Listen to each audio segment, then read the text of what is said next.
Assalamualaikum warahmatullahi wabarakatuh. Perkenalkan, kami dari kelompok 4 yang terdiri dari saya Rendri Masda, yang kedua Yoga Satria, yang ketiga Ilham Fajra, yang keempat Aulia Rahman. Baik, di sini kami akan menjelaskan tentang tipe organisasi global yang akan dijelaskan oleh Ilham. Yang pertama, multinational corporation (MNC) adalah perusahaan dengan pendekatan etnosentris karena menjalankan operasional di banyak negara, tetapi pembuatan keputusan utama dilakukan di perusahaan di negara asal. Contoh, Sony, ExxonMobil, Deutsche Bank. Yang kedua, National Corporation (TNC) merupakan organisasi dengan pendekatan polisentris karena menjalankan operasional di banyak negara dengan cara mendesentralisasikan pengelolaan perusahaan, terutama strategi pemasaran pada manajemen lokal.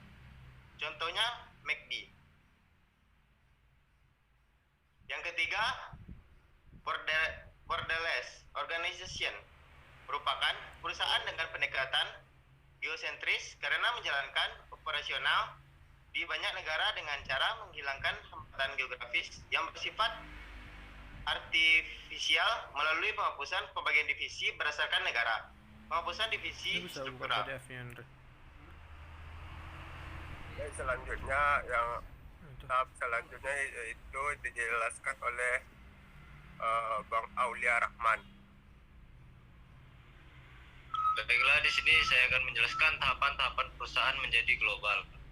Yang pertama ada ekspor dan impor.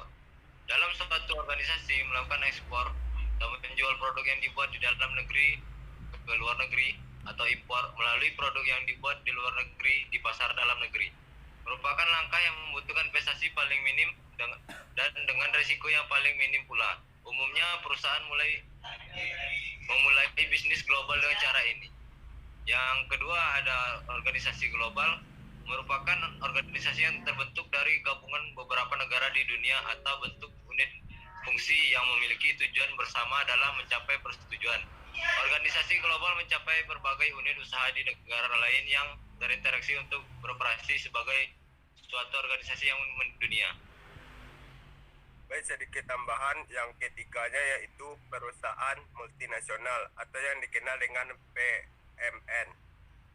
Adalah perusahaan besar yang mempunyai anak perusahaan di berbagai negara, termasuk di negara berkembang, yang menyediakan barang-barang jasa bagi wilayah di sekitar yang tempat beroperasinya.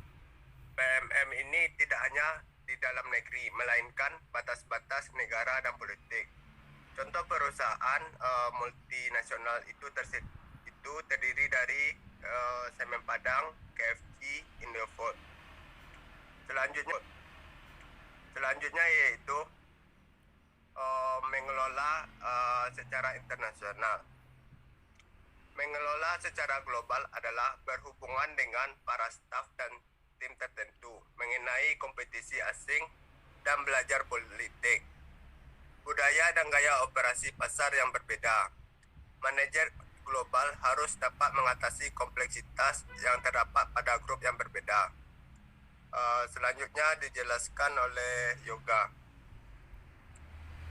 Perbedaan kesuksesan seseorang manajer berbeda-beda tiap negara. Contohnya seperti pendekatan yang berhasil diterapkan di Cina pasti berbeda dengan Amerika.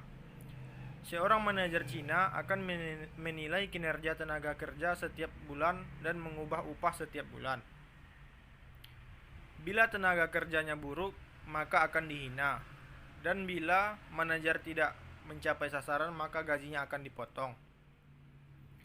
Tata cara berpakaian, memberi salam, bahkan kartu nama merupakan faktor budaya yang dapat menjadi batu sandungan bila tidak diperhatikan. Tantangan-tantangan perbedaan yang dihadapi manajer global lebih besar daripada manajer lokal. Baik, mungkin sekian presentasi dari kelompok kami. Mohon maaf apabila ada salah kata. Terima kasih. Assalamualaikum Assalamualaikum warahmatullahi warahmatullahi wabarakatuh. wabarakatuh.